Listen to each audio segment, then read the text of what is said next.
Imagine if nothing in your life actually needed to change for you to feel more successful, calmer, healthier, and happier. No new job, no new relationship, no more money. Just a different way of thinking about the exact same reality you already live in. That is the radical promise of this book.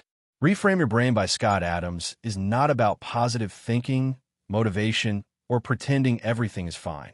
It is about changing the meaning your brain assigns to events so that the same experiences start working in your favor instead of against you. This book argues one powerful idea. Your brain is not reality. It is a user interface. And once you learn how to adjust that interface, you can dramatically improve your experience of life without changing the external world. Scott Adams opens the book with a simple but revealing story about walking his dog. Like many people, he used to feel frustrated because his dog constantly stopped to sniff trees instead of walking. From his perspective, the walk felt like a failure. There was no exercise, no progress, and no satisfaction. Everything changed when Adams learned that sniffing is mentally stimulating for dogs.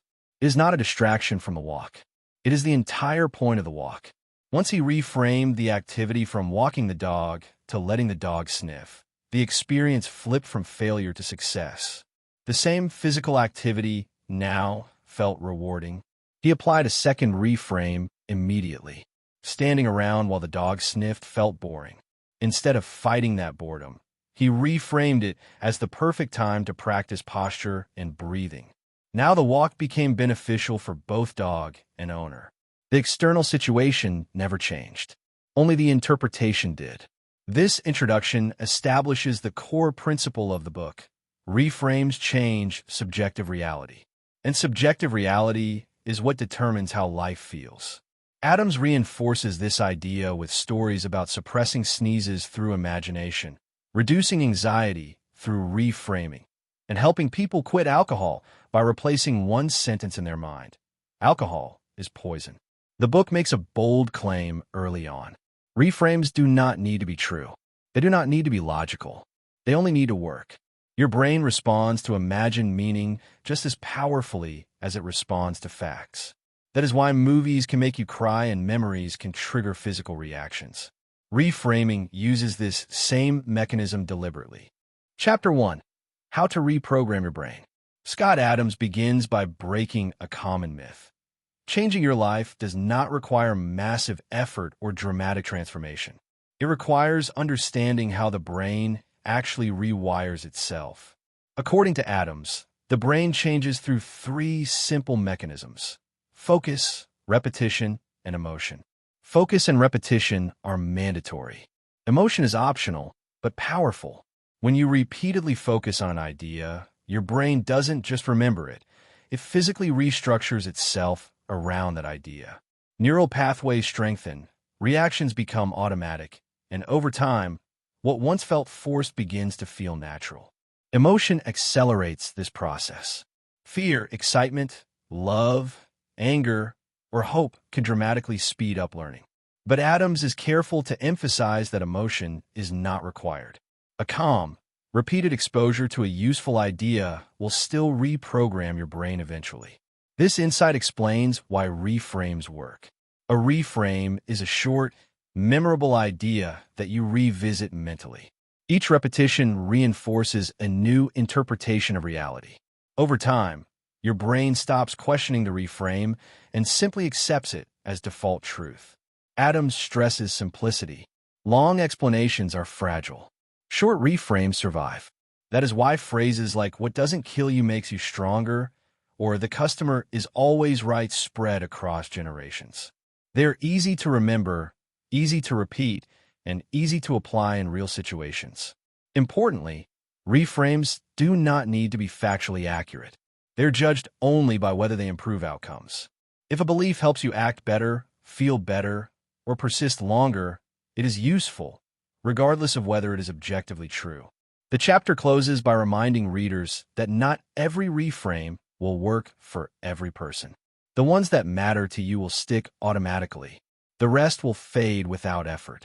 Chapter 2. Success Reframes. This chapter reframes success from something rare and mysterious into something experimental and repeatable. Adams begins by challenging the idea that people are good judges of their own potential. Most people believe they know what they are good at and what they are not. Adams argues that this belief is usually wrong. His own career is proof. He failed in fields he was trained for and succeeded in fields he entered with no formal qualifications. This leads to the first major success reframe. Instead of assuming your odds are low, assume you are bad at estimating odds. This small shift opens the door to experimentation. If you cannot predict success accurately, the smartest move is to try many things. Success, then, becomes a numbers game. If only 1 out of 10 attempts works, you still win, as long as you keep trying. Adams then introduces the critical difference between wanting and deciding. Wanting something leaves room for quitting. Deciding removes that option. When you decide, effort no longer feels optional. The work becomes part of your identity. He illustrates this with his experience building Dilbert. Once he decided to succeed, extreme workloads felt meaningful instead of oppressive. The struggle became proof of commitment rather than evidence of suffering. Productivity is reframed next. Instead of managing time, Adams argues we should manage energy. Time is fixed, but energy fluctuates. Matching high-energy tasks to high-energy moments produces better results in less time. Fighting low energy with discipline usually fails.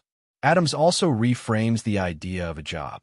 Your job is not the task your boss assigns you. Your real job is to get a better job. Every task you choose should either build skills, increase visibility, or expand opportunity. Boredom is reinterpreted as a signal, not a flaw. Boredom exists to push people toward action, specifically toward productive embarrassment.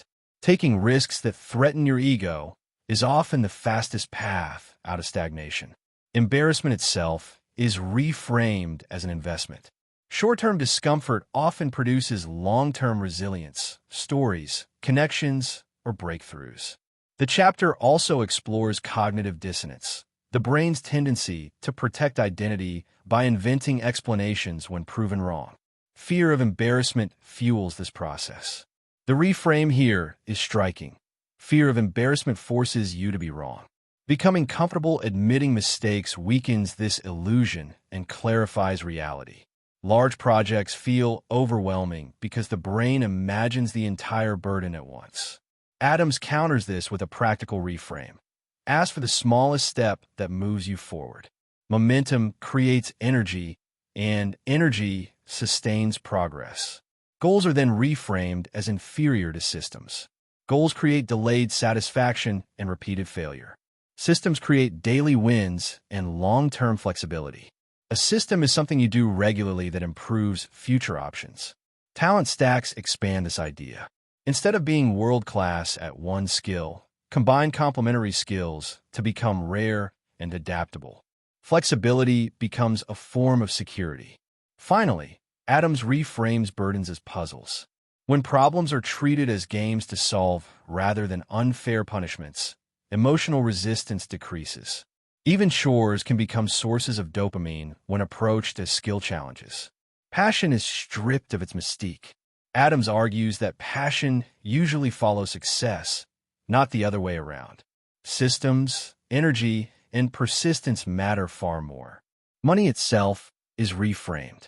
It is not the only resource. Energy, effort, reciprocity, and visibility can be converted into opportunity long before money appears. Chapter 3. Mental Health Reframes. This chapter focuses on reducing suffering rather than eliminating emotions. Adams emphasizes that many mental health struggles are learned programs rather than permanent traits. Anxiety, for example, is often caused by misinterpreting bodily sensations as danger. When those sensations are reframed as harmless signals, fear loses its intensity. Reframes in this chapter reduce rumination by breaking the loop of overthinking. Instead of treating thoughts as commands, they are treated as temporary signals that do not require action. Adams also highlights the role of resistance. Fighting emotions often strengthens them. Allowing discomfort to exist without interpretation weakens its hold. Mental health improves not by controlling thoughts, but by changing the meaning assigned to them. Chapter 4. Social Life Reframes. Social anxiety is usually driven by fear of judgment. Adams reframes social interactions as experiments rather than performances. When conversations become tests instead of evaluations, pressure drops. Another key reframe is that most people are too focused on themselves to judge you harshly. Your mistakes feel large to you, but barely register to others. Disagreement is reframed as information exchange rather than conflict. Curiosity replaces defensiveness. Social success comes not from approval seeking, but from interest, presence, and authenticity. Chapter 5. Physical Health Reframes. Physical health habits fail when framed as sacrifice and punishment. Adams reframes health as identity management. Exercise becomes movement practice rather than suffering. Diet becomes energy management rather than restriction. Pain becomes feedback rather than failure. Health is not something you fix occasionally. It is something you build daily through small, repeatable behaviors. When health behaviors feel aligned with identity instead of obligation, consistency becomes natural. Chapter 6. Reality Reframes. In this chapter, Scott Adams challenges one of the most deeply held assumptions people have, that reality is objective and fixed. He argues that while the external world may exist independently, our experience of it does not. What we experience as reality is filtered entirely through perception, interpretation, and meaning. Every event that happens to you passes through a mental interface before it becomes an experience. Two people can live through the same situation and walk away with completely different emotional outcomes. One feels defeated, the other feels energized. The difference is not the event itself, but the frame through which it is interpreted. Adams reframes reality itself as something closer to a user interface than a hard truth. Just as icons on a computer screen are not the actual files, but useful representations, your perceptions are not reality itself. They are shortcuts designed to help you function. Once you understand this, you gain flexibility. If an interpretation causes unnecessary suffering or paralysis, it is not sacred. It can be replaced. A central idea in this chapter is that meaning is not discovered. It is chosen. Events do not come with built-in emotional labels. Your brain assigns those labels automatically based on habit. Reframing is the act of choosing a different label, one that serves you better. This does not mean denying facts or ignoring consequences. It means separating what happened from a story you tell yourself about what happened. When you change the story, your emotional response changes, and with it, your behavior. Adams emphasizes that people who feel powerless often believe reality is happening to them. Reframing restores agency.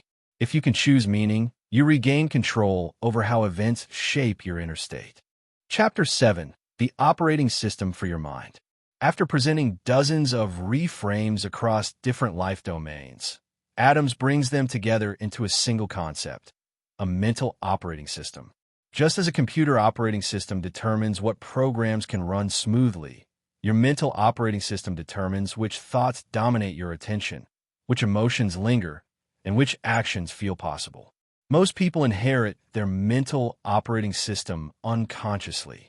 It is shaped by parents, culture, education, and random life experiences. As a result, many people run outdated or inefficient mental software without realizing it. Adams argues that the goal of a mental operating system is not truth in an abstract philosophical sense. The goal is usefulness. A good operating system produces calm, curiosity, motivation, resilience, and action. A bad one produces anxiety, paralysis, resentment, and exhaustion. Reframes are the commands that modify this system. Each useful reframe updates a small part of your mental software. Over time, these updates compound. A key principle here is consistency. A single reframe applied occasionally has limited impact. A collection of compatible reframes applied repeatedly reshapes default reactions.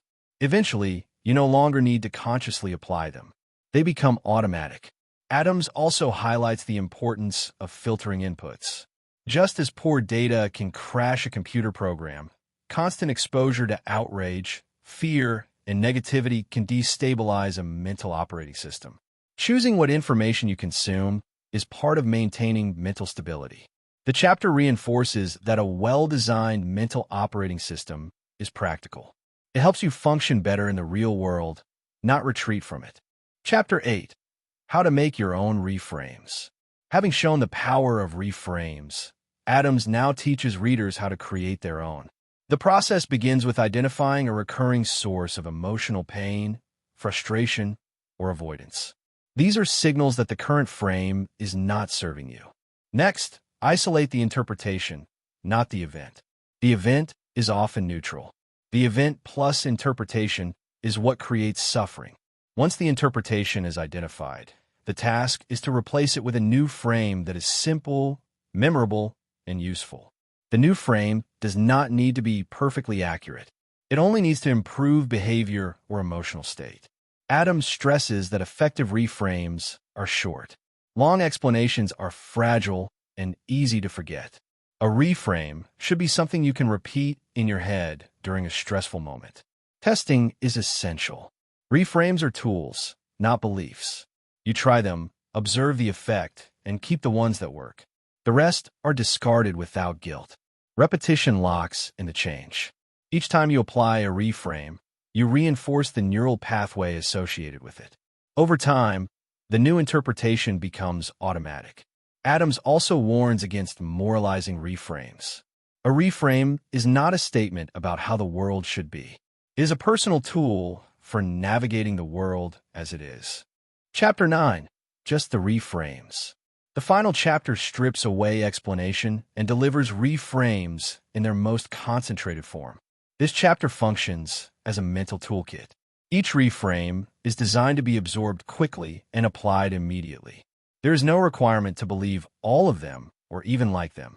Adams encourages readers to treat this section as a menu rather than a doctrine. You sample what resonates and ignore the rest. Some reframes may seem trivial at first exposure. Others may trigger an immediate emotional response. That reaction is a signal. It suggests the reframe has found a vulnerable or useful point in your mental model. Over time, revisiting this list reinforces the most effective reframes. They become mental shortcuts, automatic responses that replace unhelpful patterns. The book closes by reinforcing a final idea.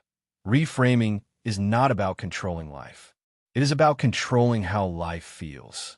When you change the interface, the same reality produces a completely different experience. Reframe Your Brain leaves us with a simple but empowering realization.